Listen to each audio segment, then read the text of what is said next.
All right.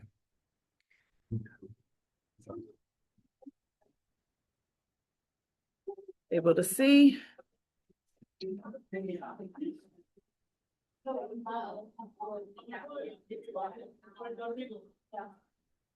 All right, so I'm going to jump in. We have a lot of things to cover thanks to the weather.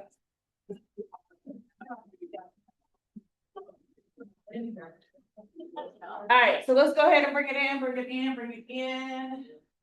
Hello and welcome back. We are module 5, technically, so we're 5 weeks in. Snow held us up a bit, but we are back in action. Today is going to be a module 4 and 5 combo. So that means that next week we're going to jump right into intersectionality, right into module 6. So I went ahead and removed module 5 from Canvas. So the only thing you need to do is do the reading for module 6. Also, let me tell y'all kudos, because in my head, what I was doing was we were going to do module 4 today and then the journal assignment. And so this morning I was like, why my phone dinking? And I had saw that y'all daggone turn in your assignments for module 4. So I didn't even think to change the date on the assignment. So kudos for y'all for doing your homework as it was laid out. And so we're still going to cover it, because what I know, especially for module 4, is that it's also better to talk through it than just to give you an article and say write an assignment. That's not how I normally do it ever. You will never get an assignment without us talking about it in class. So I didn't think to change the date, but happy to see that y'all submitted it. And I even kind of skimmed the assignments, and it seems kind of fairly aligned. I mean, the article and the video are very strong. So I mean, it doesn't leave you with any guesses about what the content is about, but I still like talking through it and giving you practical examples. So we're going to do a little bit of module 4, a little bit of module 5. So we are in person next week, coming in on module 6. Your first assignment is graded. So that gives you an idea based off of your journal entries, what I'm looking for. And then I'll start grading the second assignment next week. I won't get them this week.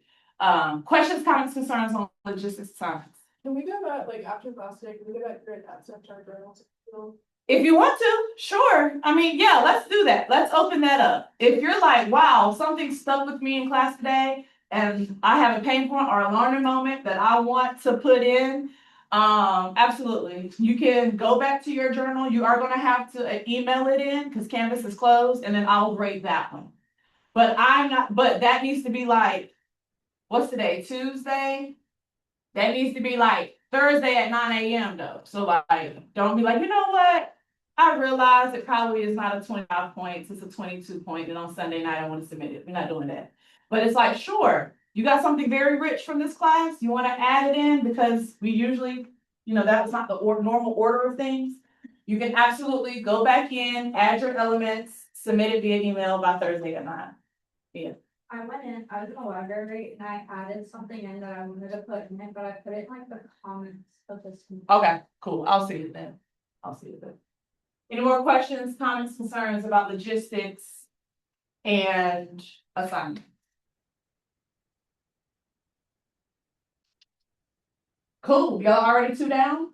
You got 3 more to go, and that includes the final paper. So we're moving. All right. So y'all should already know what we're talking about today. Y'all should have already seen the happenings of the world and been like, this is perfect for our interracial communication class. So let's go ahead and jump right in. 2 things have happened since we last met that are perfect for this class. What is the first one? Super Bowl. Super Bowl. What is the second one?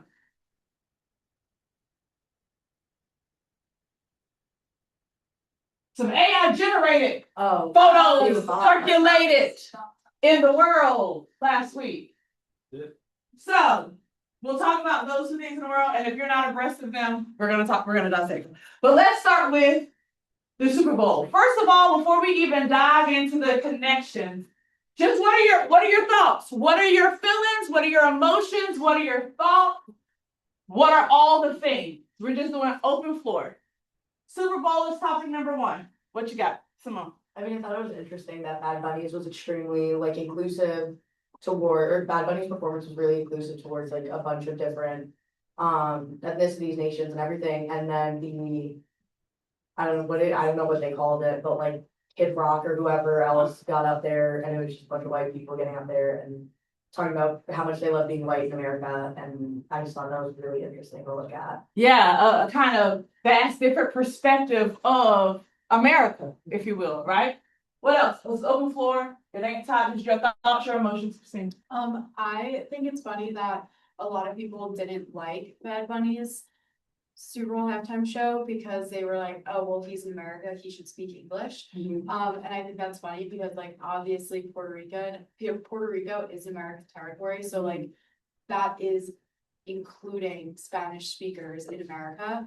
And also like there is no like classified language of America. So I just thought it was ironic that so many people were upset that it was someone who is speaking Spanish as a halftime show when like realistically he's an American citizen and like Spanish is just as spoken in America as English is. So yeah, somebody name me if you can. Let me ask you 1 second. Can somebody name me 3 other Super Bowl halftime performances of people who were not U.S. citizens?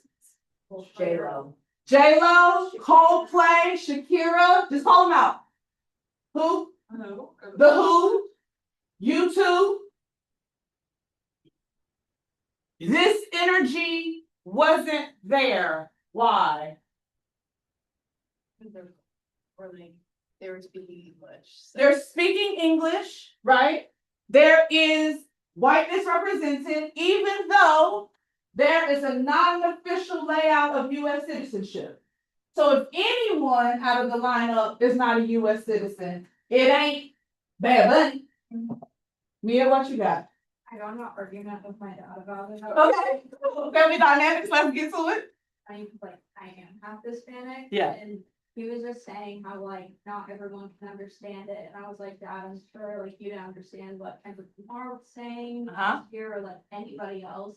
I feel like everyone always finds a reason to complain about this. But it's like, first of all, it was chosen a year ahead. And it's like not that big a deal. Sure. Like, it's a Spanish speaker singing in Spanish, but I just don't understand why like they're making it political. And it doesn't have to be political because it's just inclusive at the end of the day. And it's fun. It's like even if you don't know the words, I could barely understand it, but like it's just fun and upbeat and it's a vibe and it's like showing like this part of America, like because it is here. Yeah. And my dad was just saying, well, some Hispanics didn't like it. So I was like, that's normal, but you can't go based off of 5 people and say not like everyone doesn't like it. That's correct. Because I know some white people who can't stand Kid Rock either, right? And so what would be the talking about? Started screaming at me. He was so mad because I like went against like what he was saying. Yeah. But I was like, you realize like Kid Rock, in some of his songs, he's talking about little kids and how he's aware it's statutory. But I'm like, yeah. So let's talk about something you also made a point to, Christina, the official language of the United States. Does anyone know when the United States of America got an official language? Formalized. Somebody look at it right quick. Has it ever been like actually formalized? March 1st last year. Why has the United States, since its foundation, never had an official language of the country? Because it's a what? And what used to be our bragging point? That we were a melting pot. The thing that the United States, 1 second, Mia, I see you back there. You boys are girl. We're gonna keep moving just a little bit. The thing that the United States about was that we were a melting pot. So many differences, so many ethnicities, so much culture, so much food, so much in fact, that we did not have an official language until March 1st, 25. Right? One second, kiss and hold. And a year later, almost a little less than a year later, the language that is being spoken is the debatable topic. The representation of culture and music and country is now the debatable topic. Why do you think there's a shift between the US, the melting pot being the thing the US bragged about, and it is now the debatable point against that? Okay. Yes, okay, heard. What else? Why else do you think that's a person, okay? But why, what's the concept? What's the process? What's the order? What's the systemic thing? Why do you think systemically? Because that is one human that is not there's many millions other that would have this debate that's outside of the connection to that human, right? Folks weren't saying that when that human was a banker or an investor. So I want to kind of, in a way, separate the human to what's happening systemically. What's your guess as to why it was the thing the US bragged about and is now the thing that is the debating point? Well, I think it's something that I talked about in my journal was that like a lot of Italian Americans are very proud of being Italian, but are also very anti-immigration. So I think the reason that people used to brag about it being a melting pot was that it's Italians are coming here, Irish people are coming here, Germans are coming here, and now it's like predominantly Latinos that are coming here. And people are like, oh no, like immigration's bad, like we need to stop, like we can't be a melting pot. So it's like whiteness is dissipating and that like threatens a lot of people. Absolutely. The concept is called assimilation to whiteness or assimilation to power. If you look at the historical text and data, right? Early 1900s, there is harsh discrimination against the Irish. There is harsh discrimination against Germans. There is harsh discrimination against Italians. Why is it now that that same harshness, to the point where the word ghetto is not even tied to Blackness? Ghettos and shanty towns were formed in the US from Ellis Island. And yet ghetto is tied to Blackness. When the orientation of the word is to find places to house the Irish, Jews, Germans, Italians, and the Polish. So why is it that the same level of discrimination is not tied to the very thing that was happening a little over 100 years ago? Why do you think now that there's kind of this category of white, even though different ethnicities, but the same discrimination that's given to maybe immigrants who are Latinx or immigrants even from, I would even say from Africa, and oftentimes not immigrants from certain other places, right? So much in fact that the country of India, people are like, oh yeah, you're tech, come on. But if someone is from any other country in Southwest Asia, Southeast Asia, there's a different tone. Why is it, do you think, there's this kind of pick and choose to how folks are discriminated against based off of immigration status? Because we all know that that the Irish were discriminated against. Why are the Irish no longer discriminated against? What's your guess? 1 second, you two. 1 second. Anybody else? They assimilated. They assimilated, but okay, but how do you think that worked? Because they didn't have the power. So Irish people didn't have enough power to go, we're now white, I'm gonna stand beside Americans, and now we're gonna link arms. They would have been like, if that was the case, black folks could have did it. And you just say, well, you know what? Now I'm going to assimilate. It doesn't work like that. That's why we have to talk about power. If you don't have the power, you can't be doing stuff like that, just deciding you're going to assimilate. So what do you think happened? What keeps the order in our country? What keeps order? Money. Money and laws, the government, policy. If you can change the law, you can change power, you can change the order of things. Well, when you look at it, if they were coming in during that like World War I to World War II Mm-hmm. era, there was a big push for them to try to prove themselves as Americans. Huh? And then post 19, when you start entering the 1950s and 60s, there's this sense of otherism, right? When it comes to Teach us, Tyler. just like, when it comes to things like the civil rights movement, right? Which is otherism that's local. Then you see a continuation of the otherism when it comes to the Vietnam War and stuff like that, and the Cold War, right? So as time went on, these immigrants, because now that's a generation, right? That all grew up in the US, start to, assimilate naturally and start lining up more. Then when it comes to people like Reagan and Nixon, they all started like focusing a lot of their more energy on disrupting a lot of the Black communities, which forces a lot of those Black families into these lower income neighborhoods. And as the Black families kind of came in, the white families started moving out, and then you have these like new hard laws like redlining, like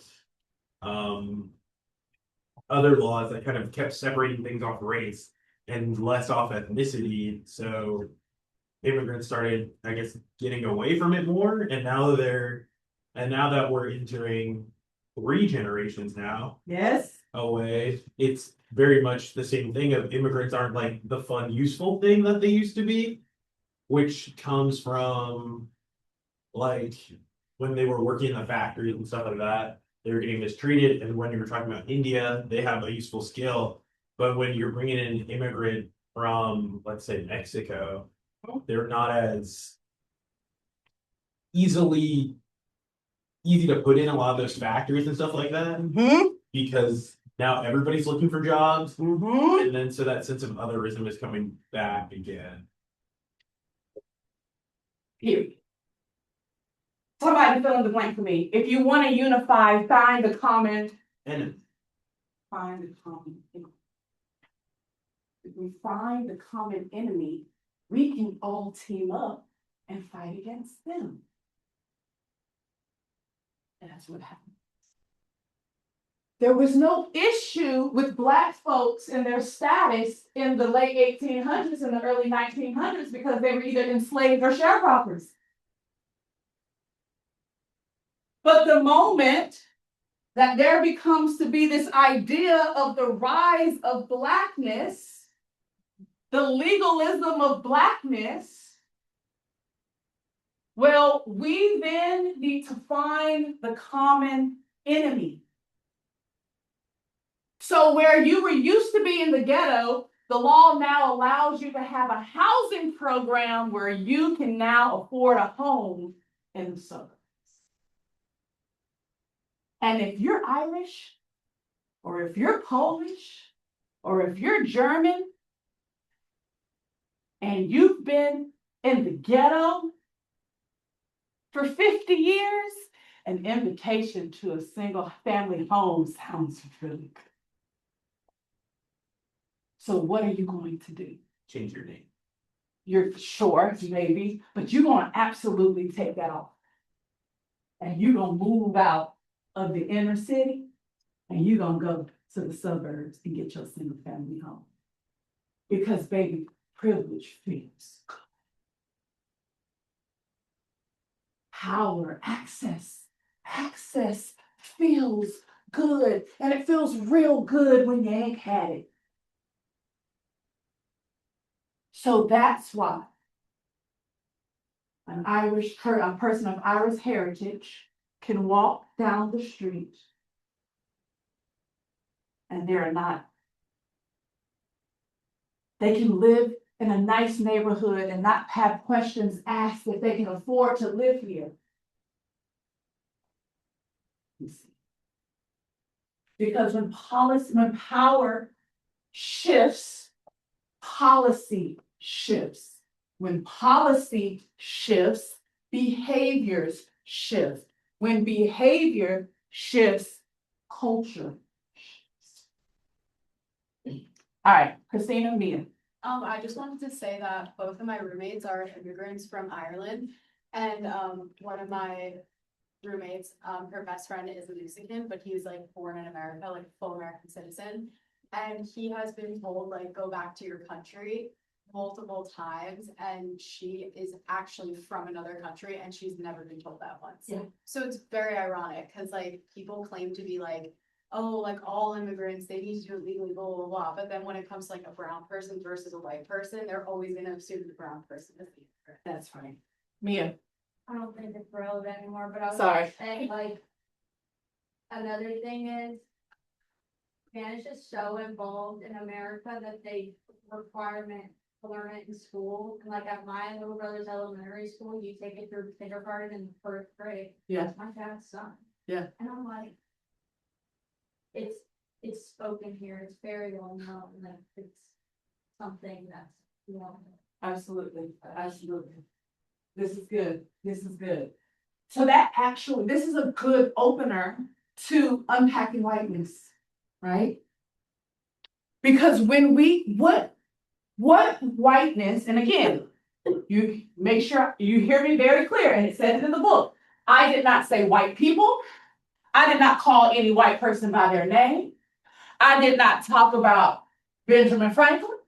I said whiteness. Why am I using whiteness? Because whiteness is the collective of things, just like blackness is the collective of things, right? The history, the culture, the music, the recipes, the law, the policy, the legacy, the traditions. All of this is encompassed in whiteness. So why is it? Give me a word after white where people will be ready to fight. Honey, when I tell you, I have seen almost full-blown brawls about to happen because somebody called somebody else privileged. Why does that word get to us? Why do you think? Privilege is the word that is the trigger word. Why? Why do you think? First of all, what does privilege mean? I see Jessica. What does privilege mean? Like how has it been socialized to me? Like what do people think you're saying if they say you're privileged? You have something you don't. You have something you don't? What else? Like you're not hardworking. You're not hardworking? Give me some other ones.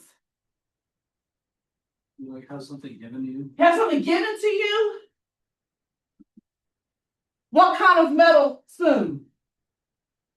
A silver spoon.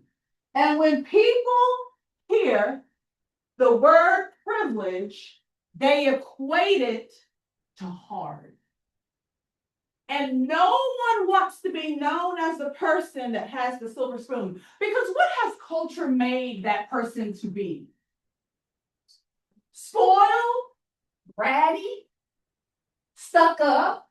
You see, it's like the trope in every movie, right? It's like the girl or the boy who had a silver spoon and they kind of walk around like, and they can do wrong and like, they're not going to get punished, nothing's going to happen to them. They can call their dad, right, on the movie, my dad's a lawyer or whatever they say. And then the girl's just like, yeah, we'll just pay for it. Like, oh well, oh my God, I wrecked my car. And I don't know this, I think this movie is coming back around. Y'all seen Clueless? Yeah. Yeah, this movie coming back around. So, what's my girl name? Cher. Cher's just like, oh. When she gets robbed, And she's like, you want me to get down in this dress? Like, do you not know who's the designer? And you're probably, if you're like the average social class person in America, right? Watching the movie, you're probably like, really, Cher? So when people call us privileged, we think they are calling us Cher. We think they're calling us bratty, stubborn, spoiled, and stuck up. And the thought of that grinds our gears. Why does it make us so mad, though? And don't get me wrong, like, I don't want to be known as a brat, but like, if that's the worst thing you call me, I'll take it. But that don't seem to happen when people get called privileged. They don't seem to go, you think I had a silver spoon? I didn't. I'm going on about my day. No, that's not what usually happens. Why that word, Brooklyn? I think people think like they just assume that you're like that because of how they like perceive you.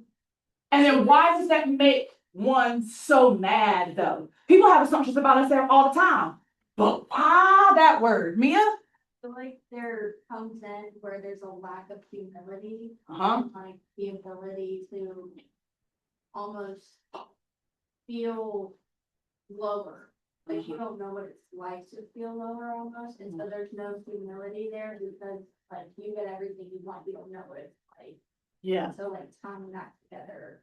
Boom. Yes. Now let's add on another layer right quick. Because what I have found is people usually don't respond that way when we say you have disability privilege or ability privilege. People usually don't act that way when I say you have education privilege. People usually don't act that way when we say you have citizenship privilege.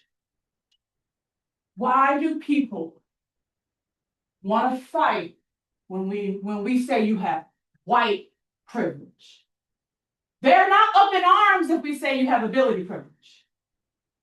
But white privilege will have you fighting. Olivia, why? I feel like sometimes it can be like when some people get defensive about it, it can be like they like feel guilty in some form Guilty. Why? for having that privilege or So, what you're telling me when you say I have white privilege, or what we hear, is that a couple of things. I never had a hard life.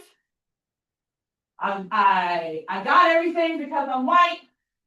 You could be borderline calling me racist. And there's this rush of guilt. And that grinds our gears. Baby, I think the worst word you can call a white person is racist. Because the overwhelming response from that word blows you away. Why that word?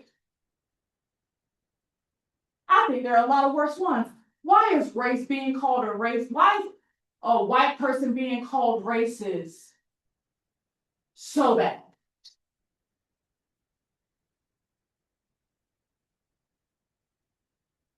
Folks will call me, do not. Because to be called a racist is being associated with what? Like what? You being terrible? What else? If a white person gets called a racist, boom. Because you're calling me what? Somebody else fill in another word. You're calling me terrible? You're calling me small? I mean, like personally, I associate like the word racist with like you're an idiot. Like you're just like flat out dumb. You're an idiot, you're dumb, you're a bigot, you're all of this, right? You're the worst of the worst. And no one ever wants to be associated with the worst of the worst.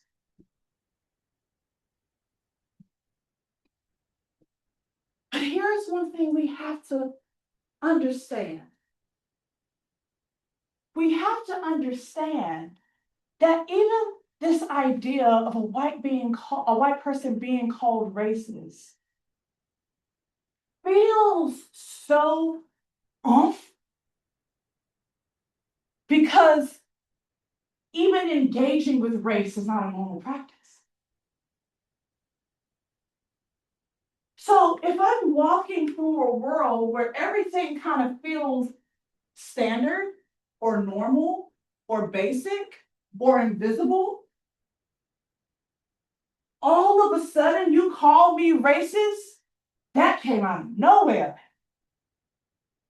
And not only did you call me a racist, when you call me a racist, you are calling me the worst of the thing. And I can guarantee you, it ain't the worst thing to be called. Because what's on the other side of power? People being called the N-word for less.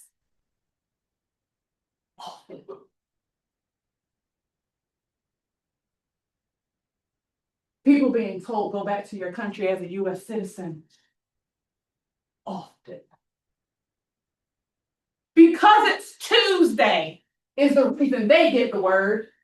Because it's Tuesday and their skin is brown, they get the slur. And we could have said something silly and that one time been called a racist, and all of a sudden. Right. That's how power works. It works one way. We normalize the N-word. We normalize this idea of citizenship for certain skin tones. But the moment that it feels like it's going the opposite direction, whoa, this is not wrong. That's what Robin DiAngelo calls those pretenders.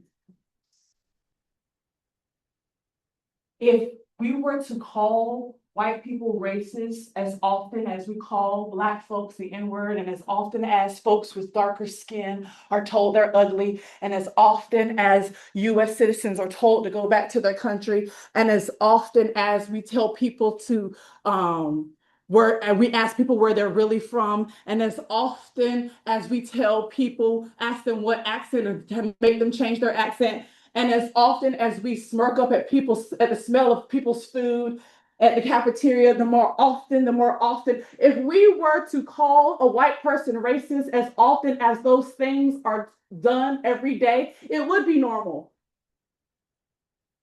But that's not how power works. So when we unpack whiteness, we are bringing a visibility to the one-way direction of power. And that ain't got nothing to do with your personality. That ain't got nothing to do with the hardness of humanity. You know what's hard? Grief is hard. I don't care what your skin color is. Grief is hard. You want to know what's hard? Betrayal is hard. Your skin could be white as day, and you are going to experience betrayal if you haven't already, and it is hard. When someone who said they love you act like they don't. You know what's hard? Hunger is hard. So when folks are saying white privilege, it's our responsibility to separate this hard from the system of power. Are you getting it a bit? Questions, comments, emotions, thoughts? So the moment we leave this place,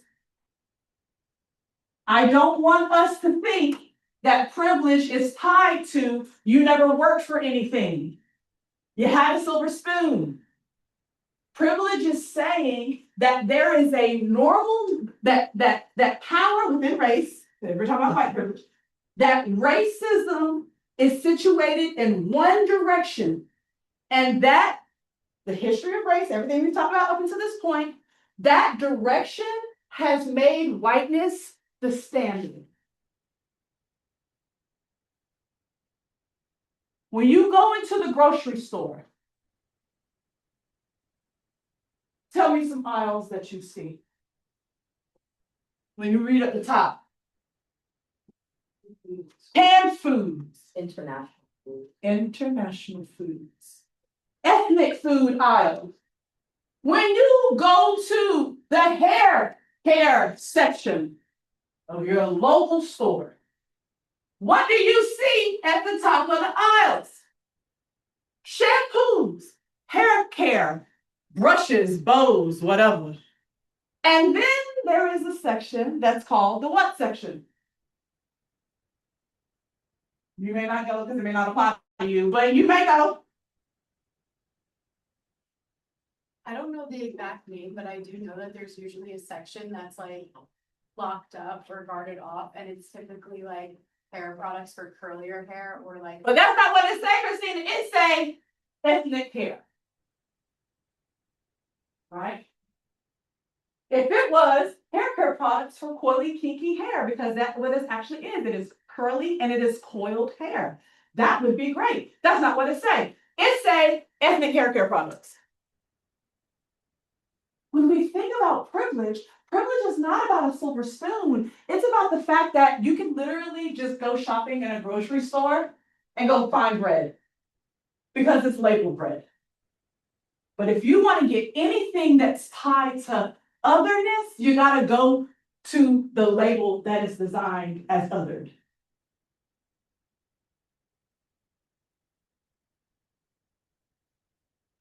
If you want shampoo, you can just go in the store and get shampoo.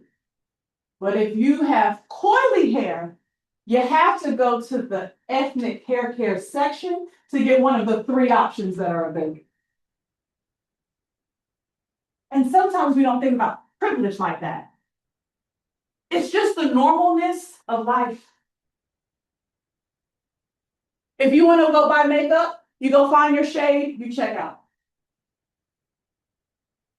But imagine having darker skin. 1, is there an option for your skin? 2, if there is a shade that color matches you, 1, does it only take 1 shade to match you right? Or do you have to buy 2 shades and mix it up to find your shade? And then 3, what's the cost? Or you can just go buy makeup.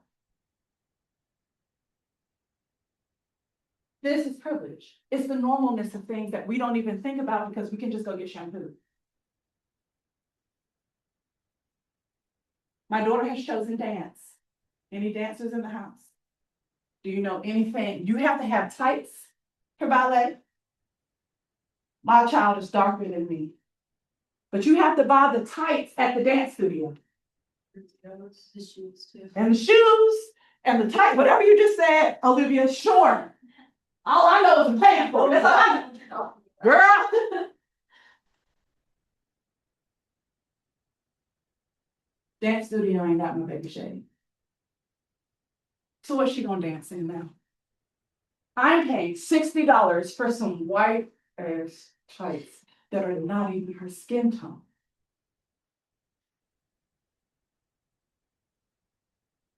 And it's an act of Congress to go to a different studio to get her dance tone because they have to have everything branded to them because they're the dance studio. So I have a couple of options. Do I pull my daughter from the local dance studio? Do I say F you dance studio and go buy her some brown tights? Or do I put my baby in white tights? As a mother, those are the options that I am left with because ballet is tied to a certain look. And my baby chose to be a ballet dancer. So what y'all want? That's privilege. It don't care about the otherness of things because there is already a pattern set. You understand? And we see the pattern as normal and we act as such. But if it's not your norm, it's not normal. And we usually don't pause to think about it. Do we understand privilege a little bit better than what it's been socialized to be? Cool. Olivia will end this part with you. Go ahead. I was just gonna say, like, growing up in dance and the studios and everything, I think that was the biggest place where I noticed like privilege and racism, that it's actually insane, like you said, the tights and. You know, everything is supposed to be like peach color, skin color, like, and I'm turning to my friends and be like, what, like, you know? And like, you know, have to have like certain straight hair, can't have your weird curly hair, so. And it needs to be in a high bun, Right. right? And my baby got locks, right? So one, her high bun ain't gonna be no straight hair, no way, cause I'll be bag on if you think we about to take out my baby locks. Now we're gonna try to put them locks in a little ponytail and do the best we can. But I'll shut this whole thing down the moment y'all say something about my baby hair. So that's privilege. So as you go through your life, try now everything you see is gonna be like, whoa, whoa, you're gonna see it everywhere now. It's called the markedness of things. We mark things that are othered, and we call things that are norm just their name. Right? We don't call UNCW the historically white institution, University of North Carolina, even though the first Black student came in 1960 some, right? But we will call A&T the historically Black college. Ain't nobody calling Wells Fargo the predominantly white Bank of America, right? And ain't nobody calling Bank of America the old money white Bank of America. Because you want to see some old money, it's in banking and finance. But first citizen, baby, the little Latin credit union on the corner, we gonna say, oh, that's the Latino bank. But ain't nobody calling Wells Fargo the white bank. That's how power works. Last thing I will say about privilege is this. A sign that whiteness is invisible, is that when we say privilege, white people usually associate it to class. Privilege is tied to money so much that we don't even consider whiteness as privilege. Because most times when white people think about privilege, they think about who has cash. So if you don't have cash, you're not privileged. This idea of whiteness being where the privilege lies is so abstract that it's not even thought about. It's thought about class first. That lets you know how invisible whiteness is playing in the background. Like a white person is usually not going to say, whiteness is a privilege. They're usually going to say, you got money, you're privileged. So that's also a sign of how invisible it is. Right? So next time you think about privilege, and this is why intersectionality is going to help next week, because white privilege is not the only privilege, clearly. We're at the intersections of multiple systems of power. Capitalism is at play when racism is at play, when sexism is at play, when ableism is at play, when religious oppression is at play. All of these things are at play at the same time. You just signed up for a race class, so you're welcome. But I don't want anyone leaving here saying, she just only talks about race. I hope the person you're talking about says, well, didn't you sign up for a race class? Because, duh, I told you that on day one. But other systems are at play at the same time, and that's what we're talking about next. Shake it off. That was module 4. We good? Oh, can we just pause for Toni Morrison? Isn't that a great interview? I just love it. What are some things that stuck out? If you have any, if you remember, I don't know how long you used it. But anything that stuck out for you for Toni Morrison that you just want to put up in the atmosphere because it was a part of your reading and watching. First of all, if you didn't know about Toni Morrison before this module, you're welcome. Mia, you should read her books. Sorry, go. I like how she said, like, I'm not gonna leave any part of like my melanin just to get like power. And she said like, everyone's talking about the race and how that one man changed, like, he's not black and all this. But they're not looking at like the brilliance of him and all that. And I just like, was not, like, I resonate with that because I like love learning and all this stuff. And so I said that. Yeah, that's good. One second, Olivia. That's good because she uses a specific word, profit. A lot of people will rather choose profit than their culture, which is why we also have this assimilation, right? Access, profit, money, status, anything to get out of the ghetto. And Toni Morrison saying, if you think I'm going to be sold for, like, if you think I'm about to give up all of the goodness of blackness for profit, baby, cash ain't king. I've lived long enough now to know cash ain't king. Olivia? I like how she said that racism like reflects more on the person expressing it than the one like being targeted. Yes. I think that's something that a lot of people like don't understand. Like you said, like random Tuesday and some white person walks up and calls someone a slur, like they think that they're in the right or they're like, you know. I got him. Right. Yeah. Yeah. When in reality, what Toni says is, you just showed me who you were. When you choose to do that, you just showed me your character.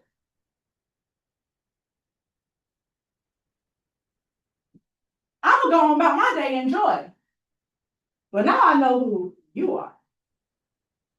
Christine. I was just thinking about something you said, like, in one of the first classes, and it was like, well, people say we have a black president, so like, obviously racism doesn't exist anymore. Yeah. But like, yeah, obviously people respect Obama, because like, he's well off, like, he has like a lot of money, he like is in a position of power, so like, that just plays into like how money has like so much of an effect on like how people respect black people. Oh, respectability politics. Folks, I don't know if y'all know the history. I don't know if y'all know the name. Maybe you don't. In the 90s, there was an important court case, and it was the O.J. Simpson trial. O.J. Simpson was a football player. There's a documentary on O.J. Simpson. And a lot of black and brown athletes who are in sports that power has deemed as a white sport get this a lot too. They said in the documentary, we didn't even realize he was black because he's just like one of the guys.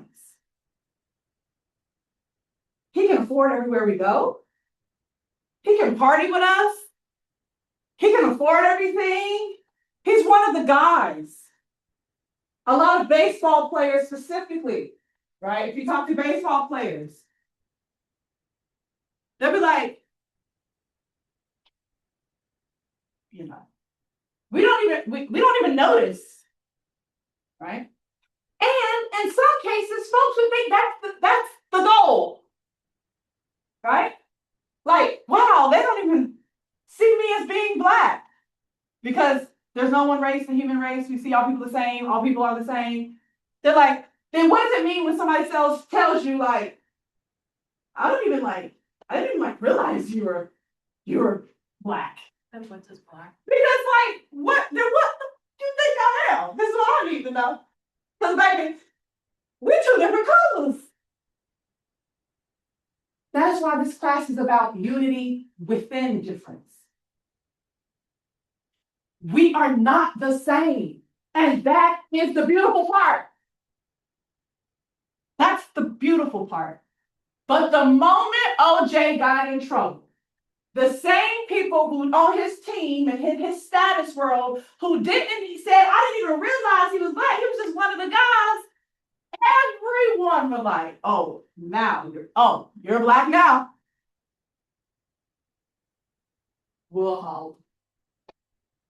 Robin DiAngelo says that the proximity, it's cool at a certain proximity, but nobody really wants to get close For real, for real. Have y'all heard the slogan like, everybody wants to be feeling the bunny culture. Like, everybody loves the culture, but you don't love people. You don't love what comes with the culture. So Toni Morrison is saying that the moment that you choose to kind of be situated and exemplify yourself in this power, it shows who you are. Because she says in order to be racism, the way that racism has been structured is that in order to be tall, you have to what? In order for someone to be tall, they're tall because they had to do what? Stand and step on other people to be tall.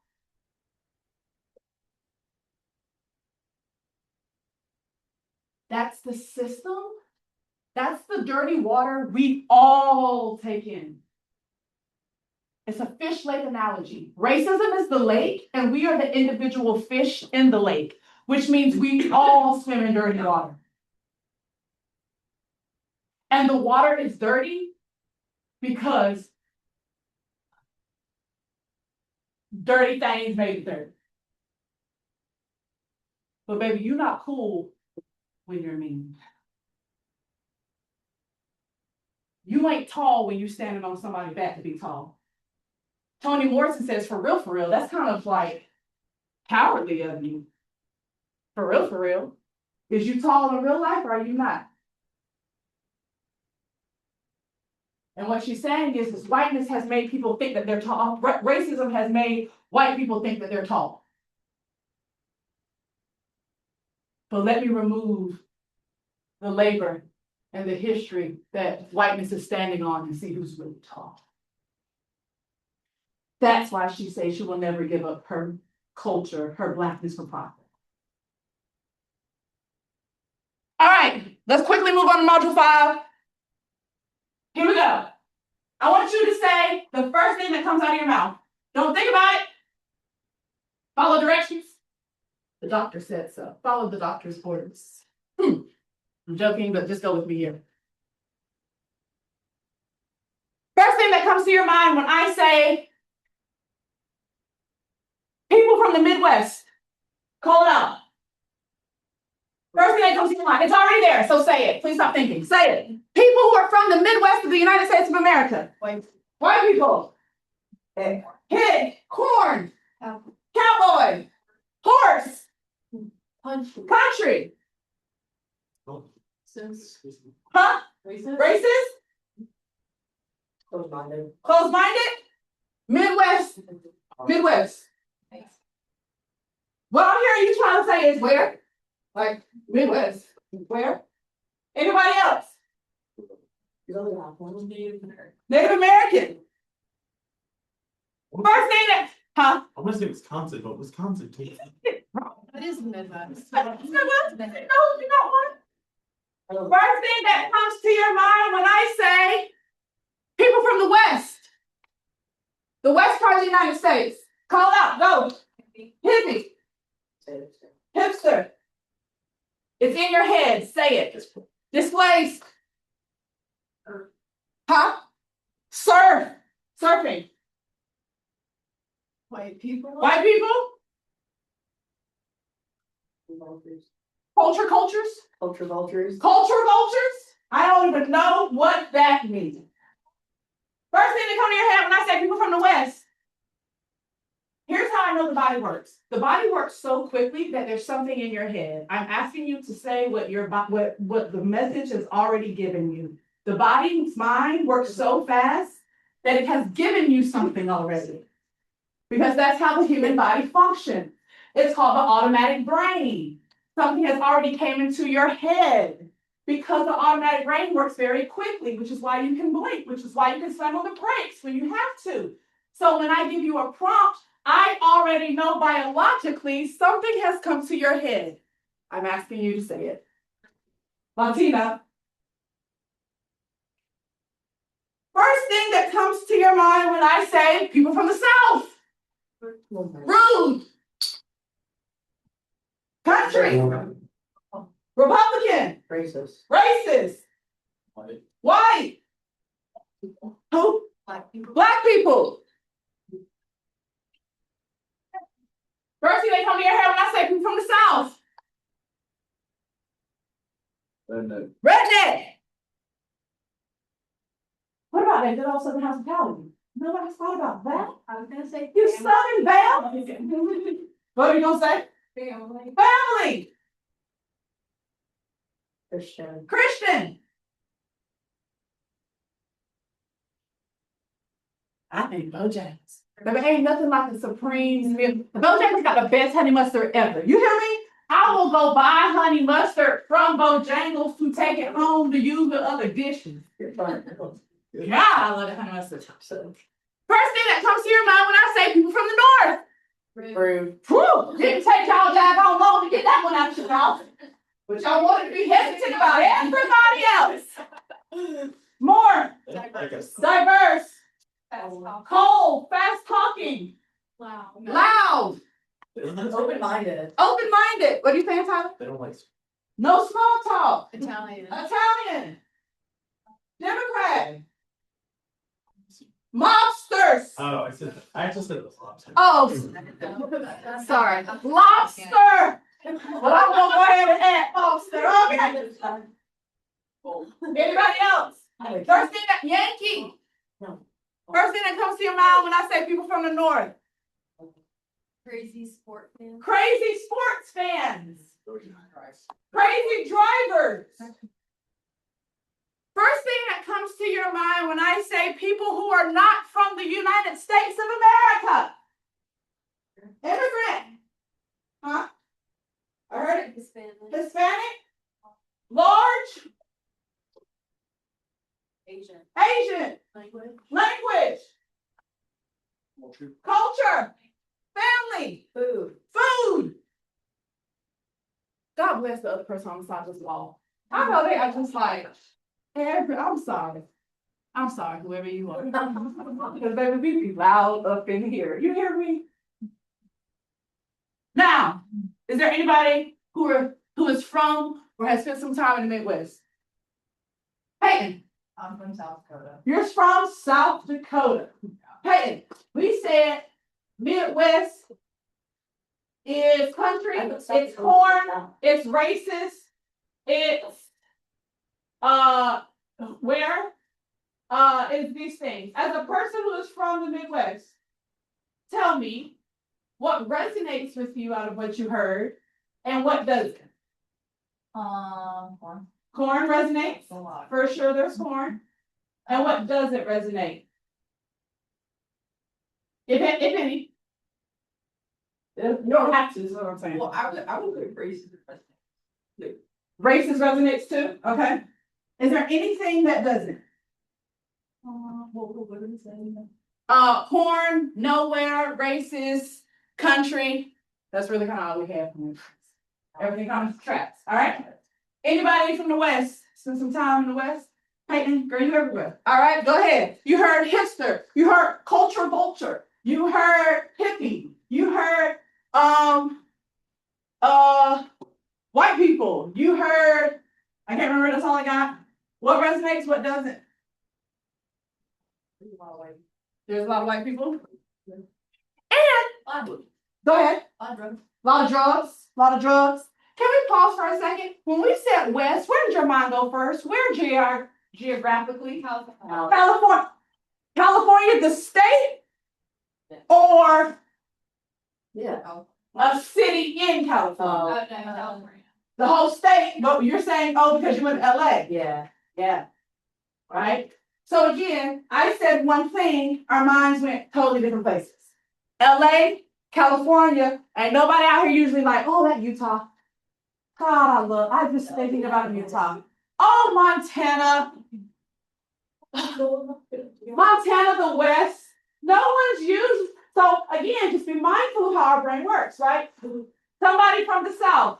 I mean, there's multiple options here, but what resonates, what doesn't? If you're from the South. Bojangles if it does it. Bojangles does it, it's not. It does, right? Especially being from Charlotte. Woo.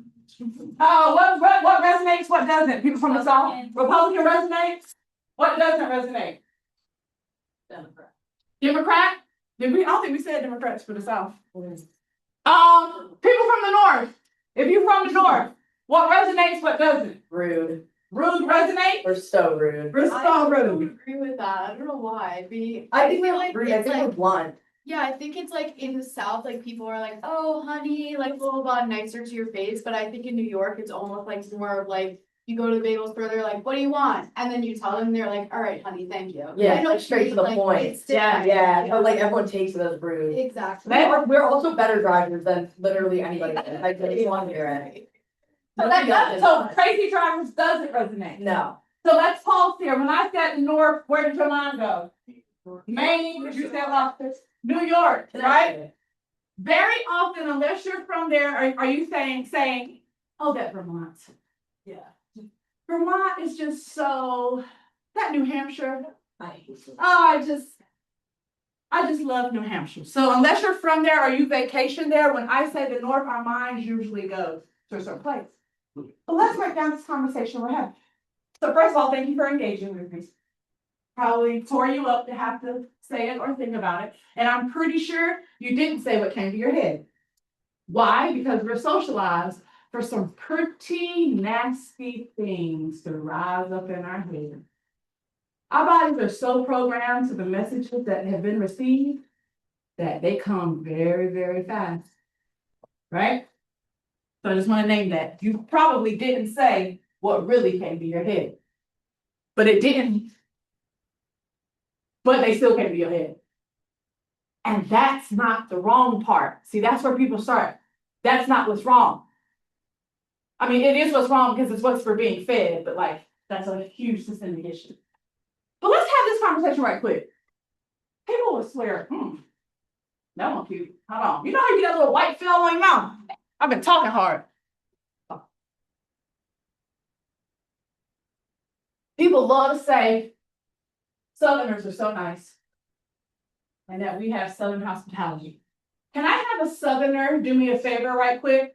If you are from the South. I need a Southern person to explain this phrase to me.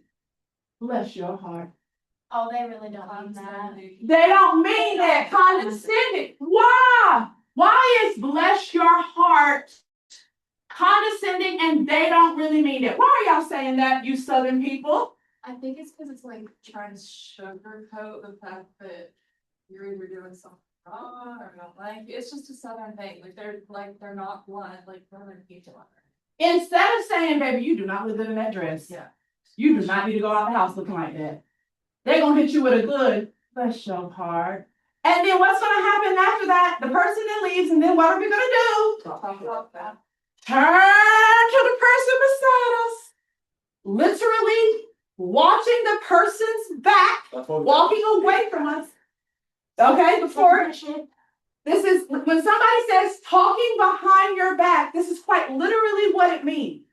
You then start gossiping with your girl about the person who is walking away, and you see their back and you start talking about them. That's the literal meaning of the phrase. And guess where it is rooted? In good old Southern culture. And yet people swear up and down Southerners are the nicest folks, and they swear up and down Northerners are the rudest folks, when quite honestly what you're interpreting as rude is direct. And let me tell you how I function. I need people to be direct with me. I'd rather you be like, baby, you can't wear that dress. I consider it as a form of love. It is. Because do you know that my personal and professional motto, literally in the workplace, as your supervisor, anybody who has ever supervised me, because I'm a business owner now, so I'm the boss. Anybody who has ever supervised me, my children, my husband, anybody know my motto is don't have me out here looking raggedy. You knew I had lipstick on my teeth and you didn't tell me? And now I'm out here talking and kikiing with lipstick on my teeth, and you knew the whole time I had lipstick on my teeth? Baby, we almost about to fight. Bump privilege. That's fighting words to me. I'm sitting here walking away with tissue on my shoe. You see the tissue and you let me keep walking. Shame you. If I'm raggedy, tell me I'm raggedy. Does that mean you love me? That means you don't want me out here raggedy. But people will call that rude. The exercise we just did in regions is the same thing that happens with labels and stereotypes with race. Because we just came off of, 3 modules of a little heaviness, I use regions as kind of the funness of it. But the reality is that we could impose that very same activity with race and it works just the same. Stereotypes are labels. The reason why we have to talk about them in this course is because a lot of our communication happens based off of what's stereotypical and not what's actual factual.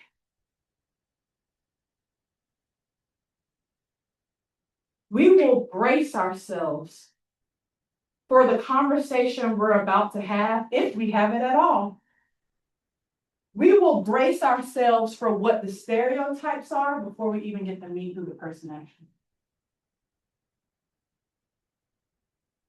So imagine being from Vermont and the only thing you hear about people talking about your area is that you rude. You could be the nicest person in Vermont. And for all I know, you might be, because I don't know no daggone person from Vermont. You could be the nicest person from Vermont, but the story that constantly circulates around you is you are rude and you can't drive. You could have never had no ticket. You could have aced your little driver's ed test. But the story about you is that you are rude and you can't drive. Now, you probably don't want to tell people you're from Vermont, do you? Or you're going to say, I'm from the North, but like Vermont, not New York, not New York. You start backpedaling so folks can know that you're not that Northerner. Ain't that what we do at race? They're so powerful that they will either prevent us from talking to someone or we will craft our whole message based on them. So where we're about to shift, module 6 is the last module of part 1. So next week is our last module of part 1. I need us to start shifting our minds based off of module 4 and 5. I mean, really every module up to this point. We're going to have to retrain our minds, y'all. Because our minds are steeped in a whole lot of years of power. And I hope this brings some confidence in you to tell. That's why we start off this class with show them who you are.